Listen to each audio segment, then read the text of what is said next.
introduce yourself? Like, what's your name and where you're from? Hello, everyone. My name is Darryl Harvey. I am from Chicago, and I am a children's author and poet. Okay. So how long have you been an author? Ooh, man, I would say it has been 20 years. I published my first book of poetry. I believe it was in '04, Okay. uh, called "Loving a Black Woman." Okay. Oh, I have to read that. Loving a Black Woman. Yep, Okay. And you said it was published in '04. I believe that's roughly '03, '04. I'm sure it was '04 though. I think. Okay. Okay. Hmm. That's nice. So what made you write the poem, this book I have with me today? This is the book that we're going to be discussing, by the way. Okay, so that is my fourth book of poetry. Mm-hmm. That sounds right. Yeah, fourth book of poetry, and it's about things that go on in Black culture. At that time, which is roughly about 6 years back, Okay. uh, I think that I was really stricken with just looking at the things that go on in our culture, especially the way that we are treated by the police. Okay. Um, that was definitely something that largely influenced that book. There was a young man here. I'm in Chicago. There was a young man in Chicago by the name of Laquan McDonald who was shot by the police. This cop just unloaded on him. Um, and although the young man he had a knife on him, but he was walking away from the police officer when he fired on him. And that, just was like, wow. Um, and it's just shown to me something that we've seen over and over again, of a mistreatment towards Black people. So that book kind of was my response to a lot of that. Not only that, but the way that we treat each other and what I think are could be. I'm not going to say solutions, but I'm going to say things that could help our culture as far as just being aware of the things that we do.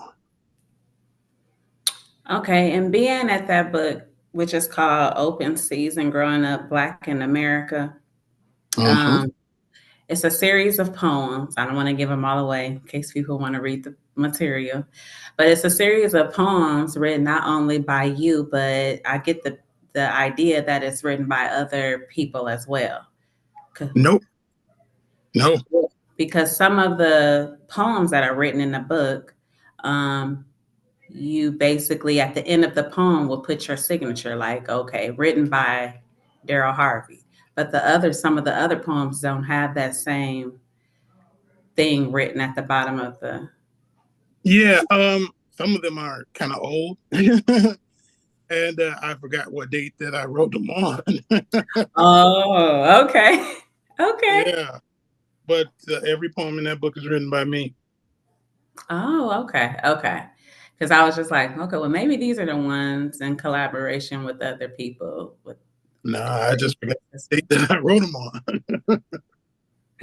okay, so piggyback off of what you said about the reason why you were writing this book. You mentioned that uh, basically the police, how they, let me see the word I'm going to look for here, how they're unfair sometimes to the Black man. Um, I wanted to say, like, so when you wrote this poem book, which it's like 10 plus years ago, this book. Is it that old? Yes, it is. But I'm trying to Oh, make a I know. It's okay. But that was 10 plus years ago. So since then, um, do your views or are they still the same as they were then compared to now with the same issues? yeah, I would say so. I mean, there are definitely still some issues in regards to police. I can't, of course, try to name everybody, but Mhm. who's? I mean, I think since that book was written, there's George Floyd that was Yeah. murdered, Breonna Taylor that was murdered. So Mhm. yeah, Uh, they're still the same. yeah, and they have a Trayvon White was like the most recent that I can remember. The truck driver that was Hmm. uh but then you have people say Trayvon Martin, but Trayvon Martin was not murdered by the police. No, he was not murdered by police. However, his his accuser did get off, and I largely think that is because of the color of his skin. Hmm. And of Okay. course, other social issues that the book goes into as well, and prejudicial thinking from the government itself, not just the police. So Okay. there's a lot of that in there, especially when we consider social issues. There's a poem in there called, I believe, $125. Mm-hmm. And that talks about, hey, it's $125 for a pair of Jordans, but 100 Mm-hmm. buys a lot of groceries. Mm-hmm. Yeah, I was reading. It does. I think it just tells you like all the poems that I read in there basically just it seems like it just tells about the environment, not you per se, but a black man is kind of raised in. Hmm. Well, And yeah. So I, when I'm not writing, have worked in social services for 30 years. Oh my goodness, for 30 years. And I have seen, a lot of things. And so a lot of the poems too come from my experience being a social service worker. I mean, I've worked in foster care, specialized foster care, group homes, counseling, tutoring, mentoring, the whole shebang, just about. And so I've seen a lot of situations that,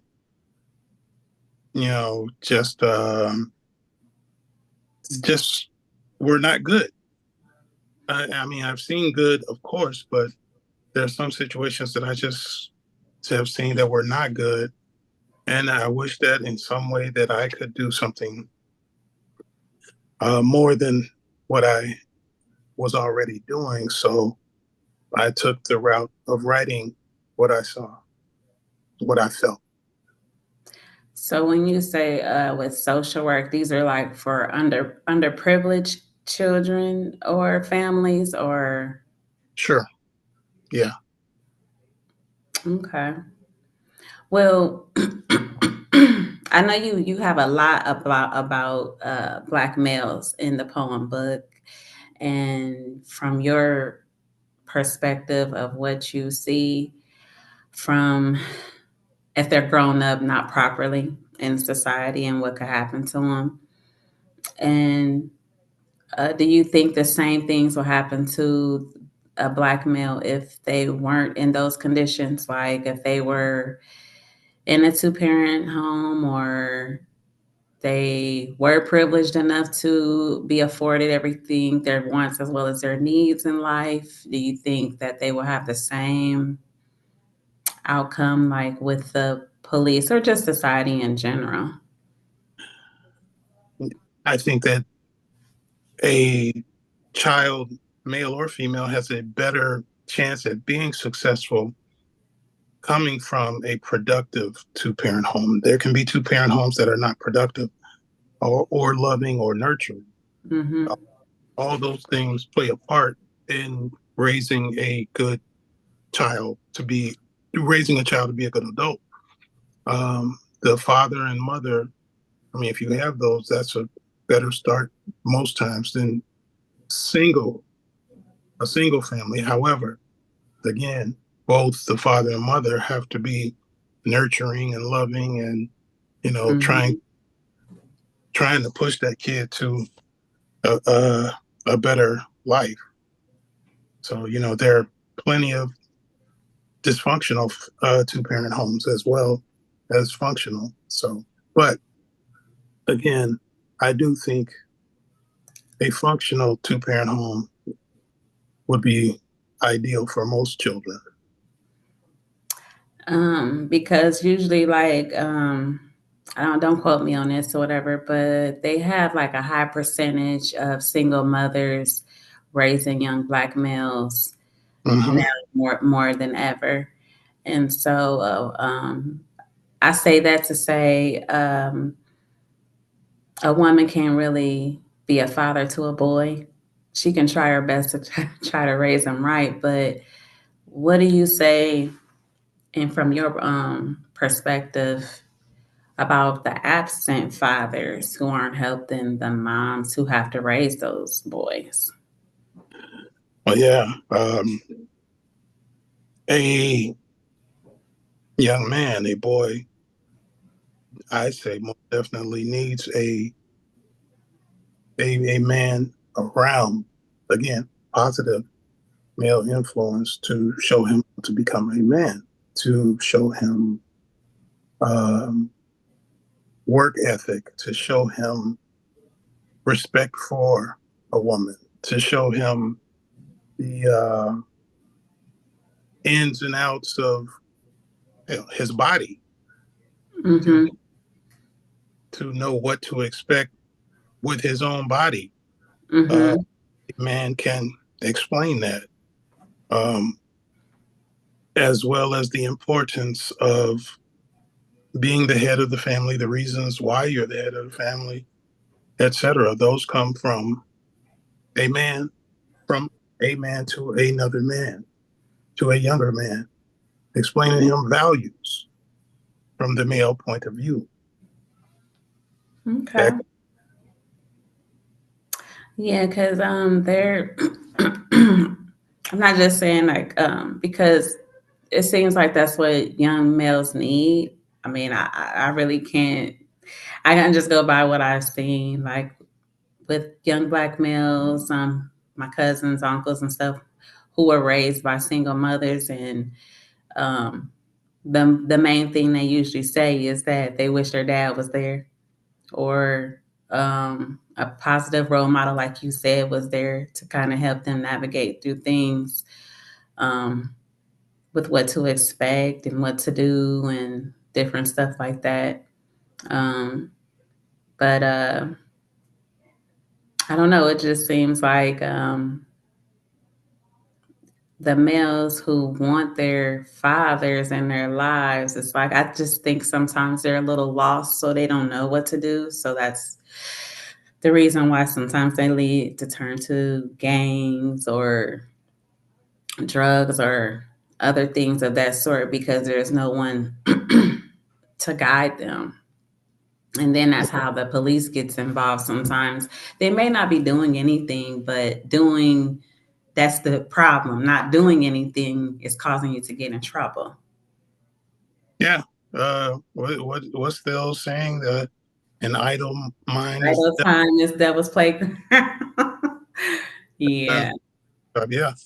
Um, and you're right. Um, again, sometimes having a male present, father, stepfather, uncle, Mm-hmm. uh, present in a young man's life can help them aspire to be something other than, you know, someone who gets into trouble.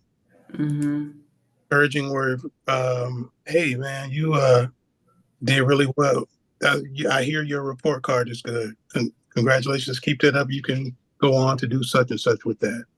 Or even if we're talking about sports, hey, man, I like the way you uh, dribble that ball. Can you shoot things to encourage Right. a child to do something more productive than just hanging out?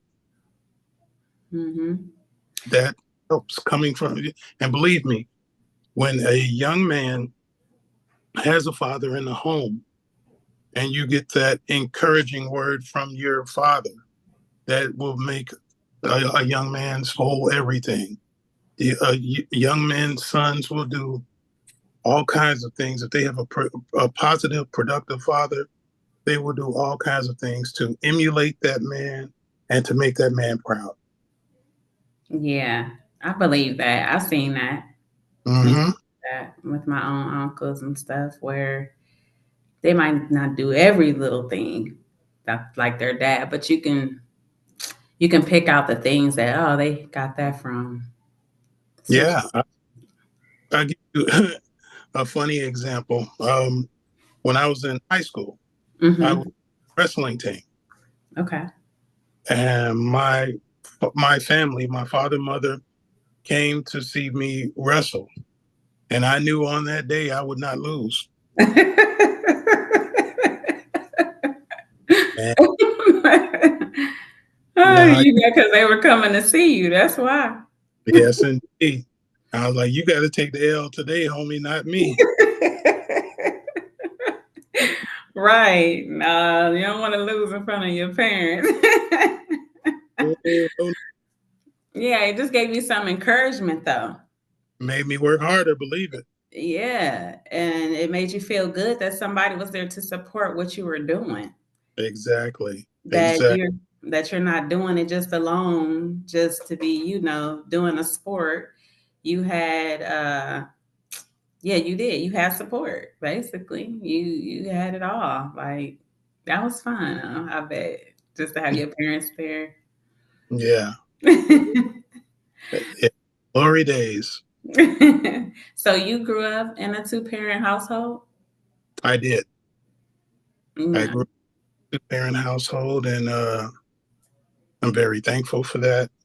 Um, I grew up with a strong man in the home who provided examples Mm. of strong work ethic, of being a family father, a family figure, a father figure, um, and who also encouraged his children and showed you how to love and respect your woman. So I was very fortunate. And that's sad you have to say you were fortunate because it just seemed It should be the norm.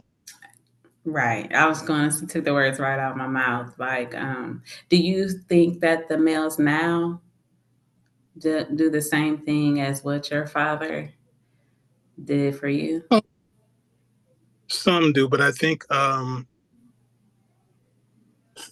man, so, and this goes back to a long time ago, the 60s, there came this movement to destroy the black male and destroy the black family. And you saw, Are you speaking of like when they incorporated welfare and all the government assistance programs for the yeah, women? and they more or less penalized black families for having a black male in the home. And then came that the war to put black men in prison for whatever, giving them extreme amounts of time for small crimes, or if they even committed the crime, Mm. and leaving the black woman in the home without uh, the black male support. That's the 70s, and then you go into the 80s, and you with flooding the black community with cocaine, and then the 90s with crack. Yeah. There was a mission to destroy the black family, and unfortunately, too many black men fell prey to that. And at this current generation, probably has many less families that have black fathers and black mothers together than it did just when I was growing up. Right. Yes. So I think it is significantly less.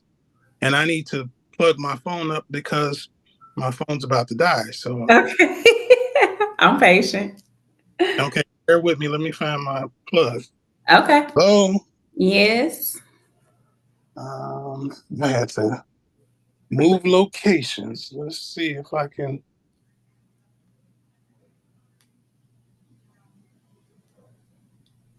can get you back here. Your microphone's on. Your video stops.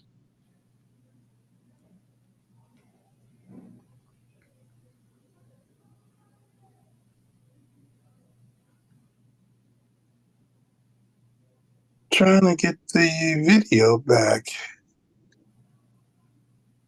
Hmm. Do you have to resend? No, you should be able to click on your camera, I'm thinking. Hmm. Let's see. I don't know. How did you get it to work the first time? The first time I was able to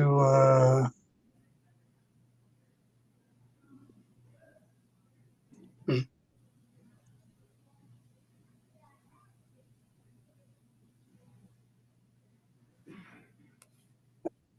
I was able to just tap the phone and it And gave it me just pop back in. Yeah, I think you should just be able to probably just hit your camera button. You have an Android, right? no, I have an iPhone. Oh, there you go. Okay. I forgot where we left off, but that's fine. Um, so I know you said there's plenty of you wouldn't know where to begin as far as the answers to all of these uh, obstacles that are facing the black males. But if you could give like one thing, or if you could see one change, like with how black males are treated through society or with the police in general, what would you like to see change? Um, well, I definitely believe that there should the usage of the body cameras should continue because that's exposing a lot of the bad cops, so to speak, exposing their behavior. I also think that it should be mandatory that cops go through ethnic sensitivity training before receiving their badges. I believe they should receive that. Um, that's on that side of things. Okay. Outside of that, uh, I believe that the for some people the value of life is very little. Some of our people just don't value their lives or anybody else's life, and somehow through the lack of parenting, a lot of kids don't feel love, don't feel a sense of worth, and so they do whatever because some attention, even if it's negative, is better than no attention. Right. Yeah, some people act out just for attention. That's true. So I believe that there is a sincere lack of parenting that has been going on and has gotten worse over the last 20, 30 years. And you see more brazen crimes being committed, or you hear of more brazen crimes being committed by young black males and man, young black females. Um, is incredibly wild. I don't know how it is in other cities, but I know here in Chicago, young black females are almost as bad as young black males. Hmm. I see so many fights with young uh, black females that it's amazing. And who are they fighting? Other young black females. And I'm talking vicious, violent fights all Hmm. all over. Mm. Yeah, and I truly believe that there is a lack of parenting going on, and it doesn't help with the input of social media. Uh, Social kids are using social media not in a good way. I mean, everything is instigated to violence, Mm. and kids will get on social media, and somebody will say put in some comment, and then it gets escalated. And the next thing you know, the next day in school, they're fighting or they're meeting up somewhere to fight Yeah. for things they could just brush off their shoulder. This is a very, very sensitive era that we are in when it comes to our Black children. It's a very Hmm. sensitive era because Yeah. nobody knows how to let anything slide or ignore and go on about their business. Everything has to have retaliation to it. Unfortunately, yeah, I would agree with you on some of those things that you just said about like social media definitely is a huge factor with a lot of things because you Mhm. wouldn't even know some of the things that are going on in the world. Now you're more connected with everybody everywhere all the time, and yeah. So when I was younger, I hate to even say it like that, but you used to kids in school used to quote unquote play the dozens or you know talk about each other back and forth, but you had to have a Hmm. thin Hmm. and laugh it off because it wasn't meant to be malicious. But Hmm. now the slightest thing and it's a big, Hmm. and these kids that have thin skin, Mm. they Yes. thin skin, and nobody's telling them, or they aren't responding to having learning how to ignore things and laugh and go on about your business without it coming to violence.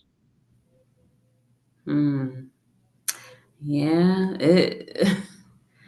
Yeah, it can be like very toxic with what we're.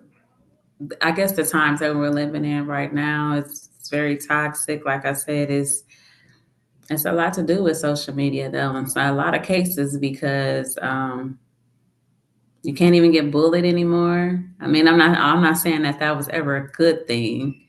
I mean, you had the bullies when you were in school. They pick with you, and then later on in life, it's just like, okay, well, whatever. But now you have people who get bullied all through the internet, plus at school, and then they're killing themselves over that. Yeah, And and it it seems like the easiest way to do that. Somebody's bullying you on the internet. Hey, turn it off. But no, no, it's not that easy. Apparently. no, it's not.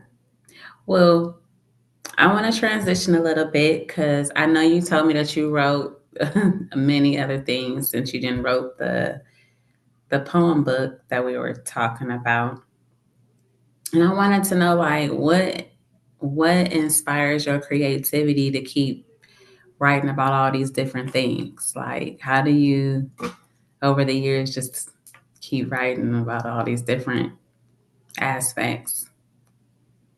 Um, Man, I am I am a black man. I want to see black people win. I want to Mm, see black people succeed in romance, in life, in their careers. mm-hmm. And I just see so many things that seem to just cripple us or distract us. And people who could be doing fantastic or could be doing slightly better are distracted or taken out by things that they I don't know things that just shouldn't. Okay. And it's heartbreaking to me when I see young black women erupting in violence.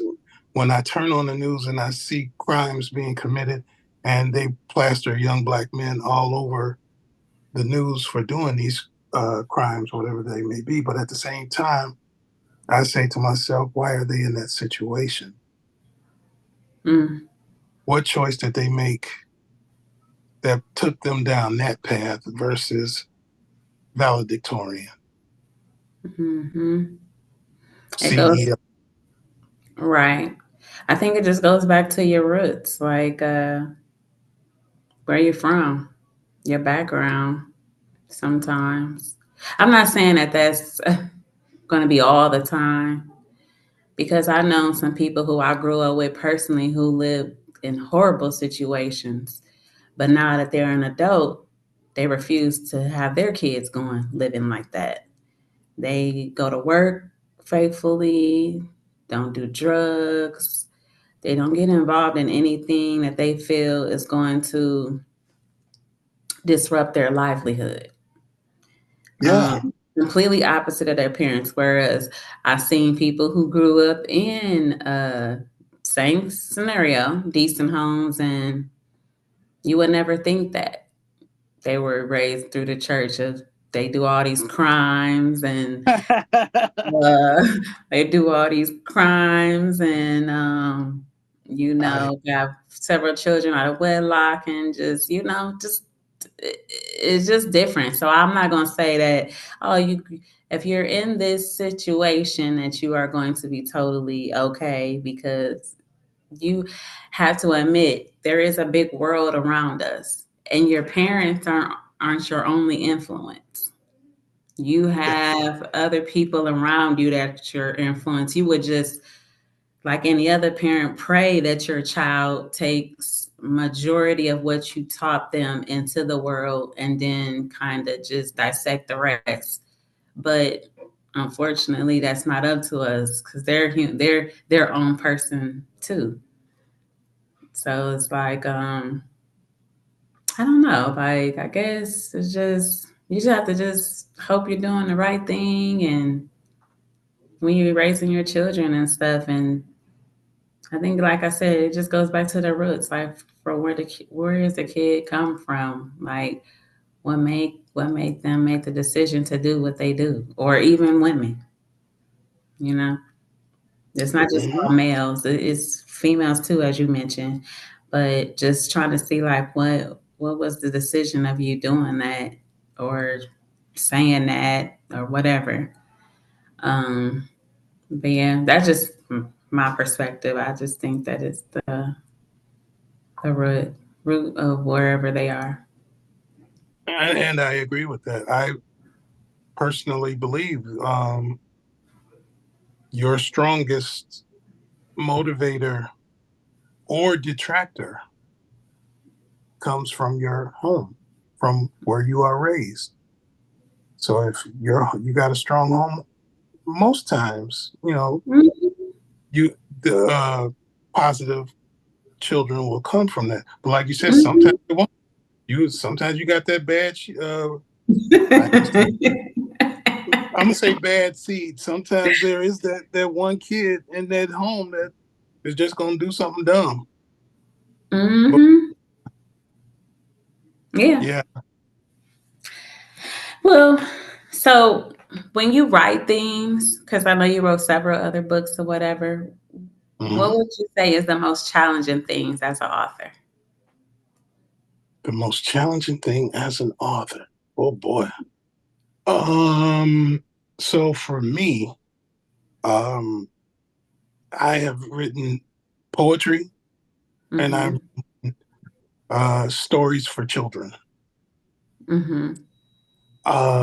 And I have wanted to move into fiction and more adult themed work. I think the Okay. hardest thing for me so far is trying to put that dialogue together for adults past you know their day-to-day conversations and whatnot, and I Okay. haven't been able to yet put all that together.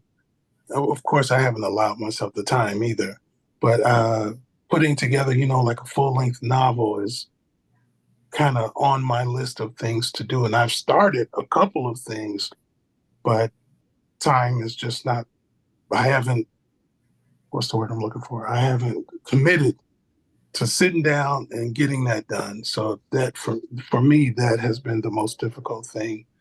Um, but other things matter, like saying you want to write for a particular audience. You have to know that audience, what that audience wants, what that audience likes, and what they need.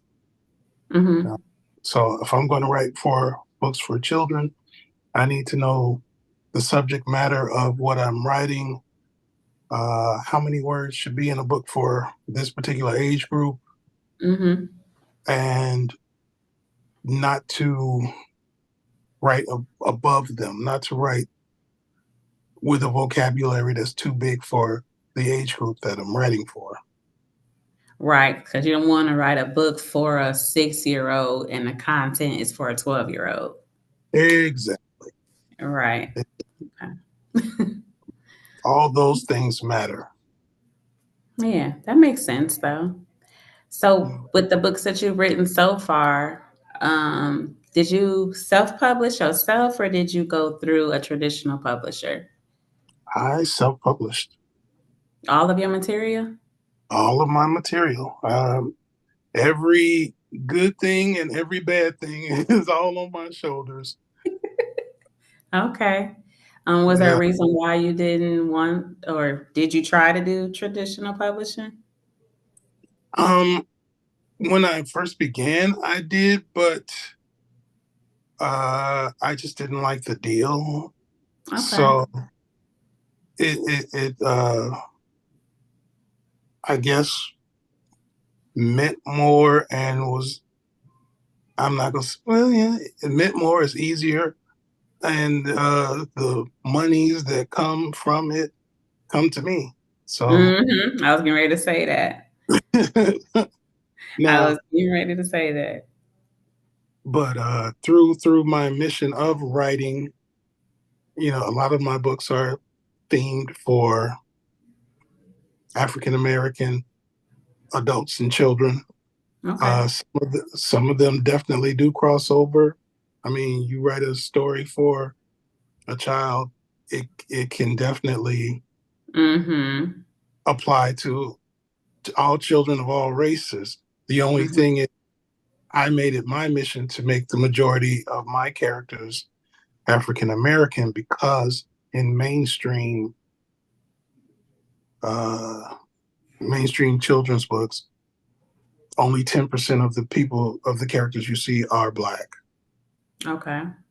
So you think about that in mainstream books, you take 100% and only put 10% have black faces in there. That doesn't work for me. Okay, so you have your reasons. I mean, you're not the first person who said. Um, Sometimes people would say that it was hard for them to do traditional publishing because of all the things you had to do to qualify to be in to get them to support your book. Like some people might not be looking for the work that the content that the work that you've done. They might not want that.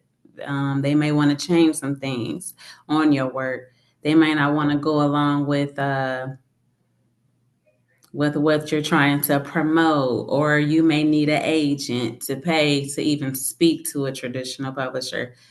Um, yeah, those Yes. things, that's what I hear from different authors. And in the meantime, while you're trying to accomplish all that, you could have your work in your hands, and you could be approaching or attending different events and approaching whoever you need to, or your audience, whoever that is, while you're waiting to get the okay from somebody else. That is so true too. That's what we did. We did that exactly what you're saying. Went on ahead and just went on and got out there.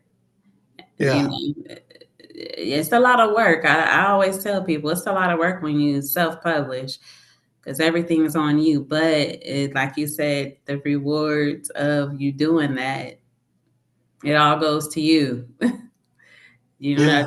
breaking it up with any big publishing company or agent, and yeah.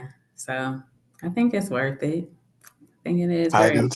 do. So, piggybacking off of what I just said, did you find it complicated doing all the marketing and promoting on your own? Did you have Oh, help? yeah. It's work. It's not a it's not a walk in the park. It's work, and you have to get yourself out there, so to speak. And this is the main thing that I use the internet for, is to tell people about my work, is to show Hmm. people my covers of my books and find out where book fairs are happening so I can attend them, or create Hmm. or create my own Hmm. and invite people to come and see me at my own event. Have you had one, have an event of your own?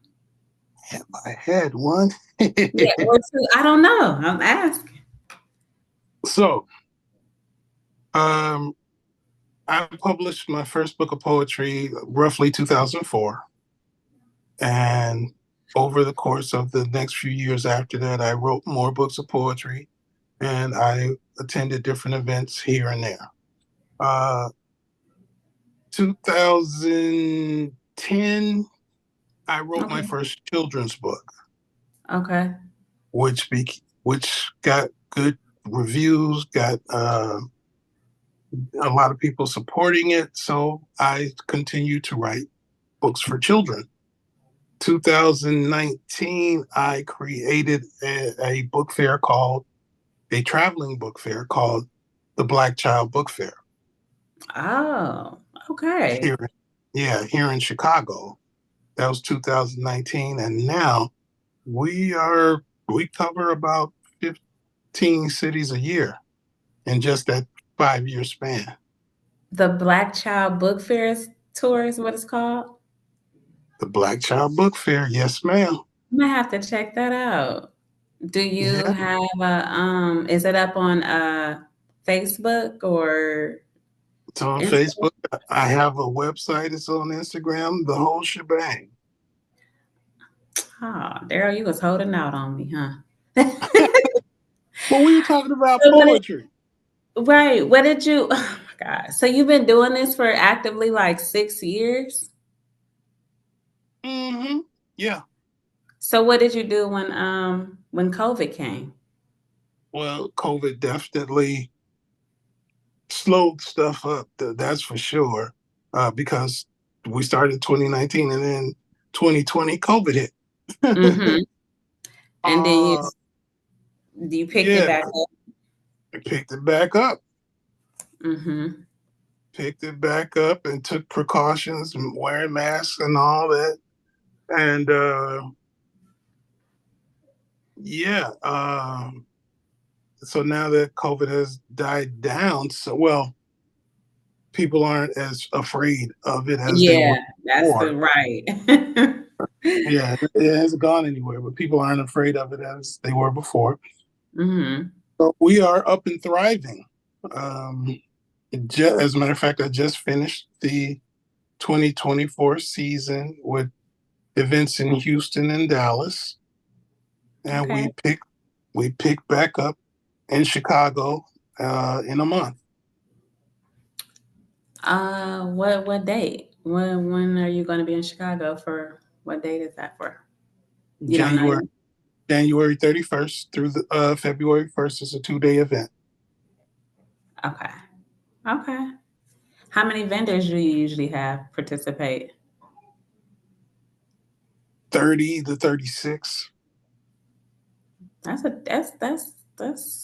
decent amount of people.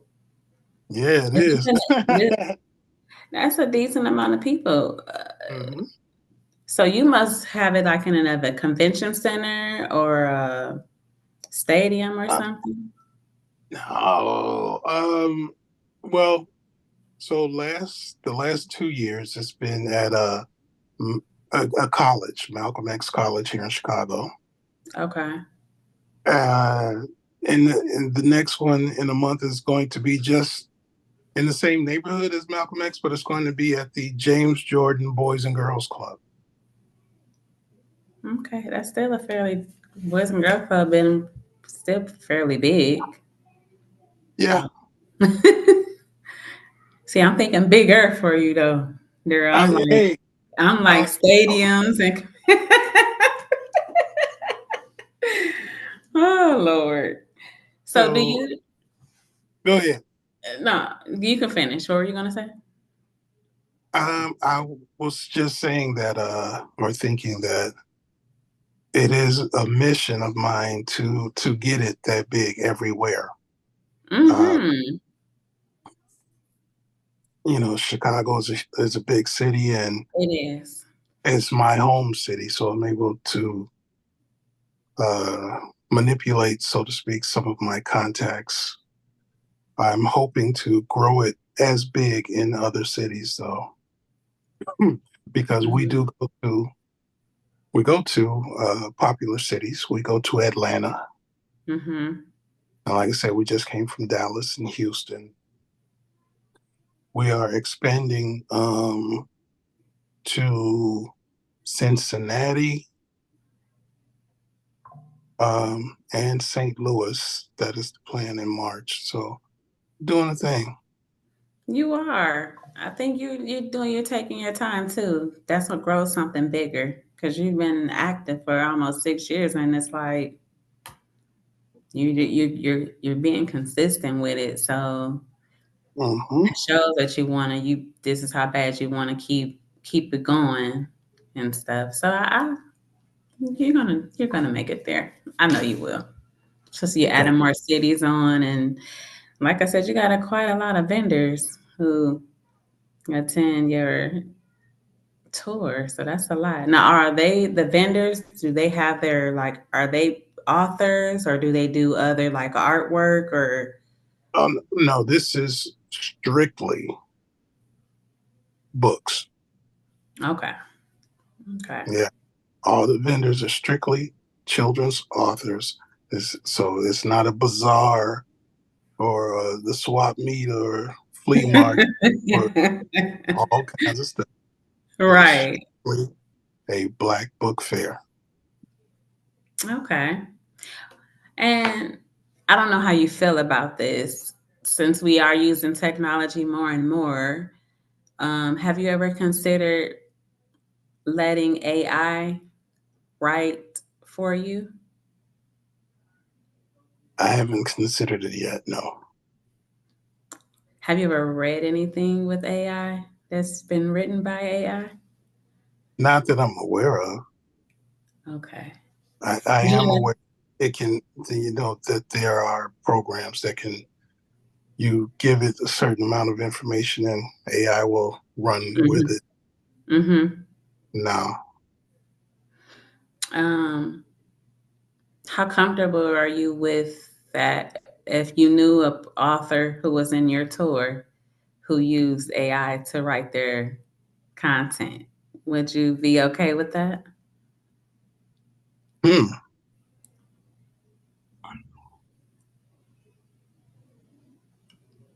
I I guess it it hasn't come up yet. So, Okay.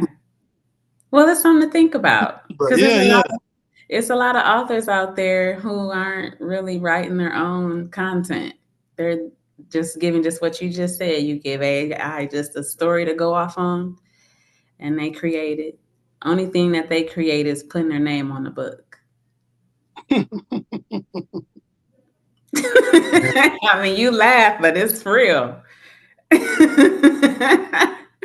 That's why I'm yeah. asking.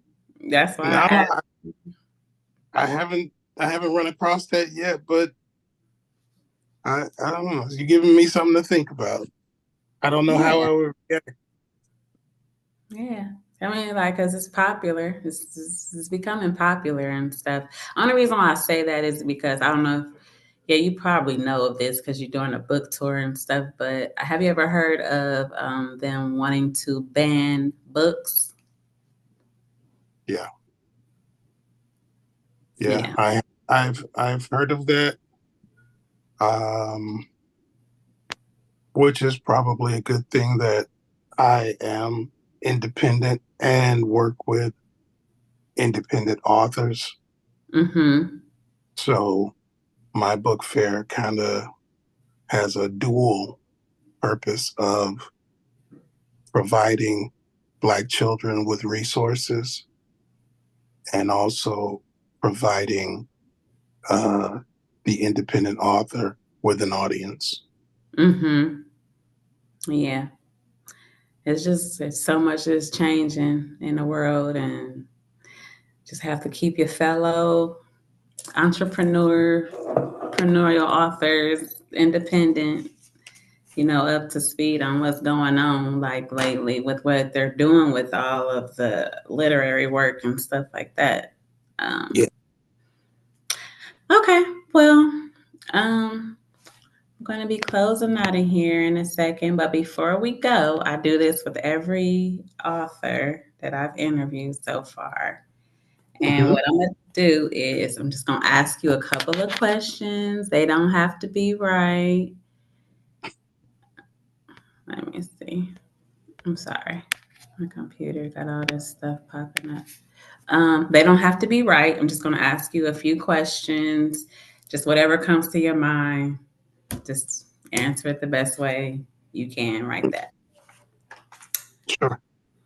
Okay. So, whenever you're ready. I'm ready.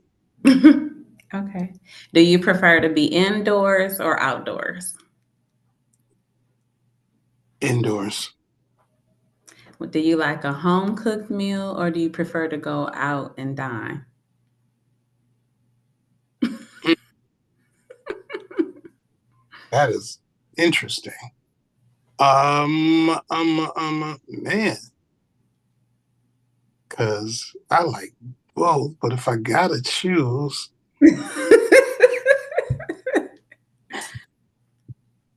um, I'm gonna say out. Okay. Pen, ink pen or pencil?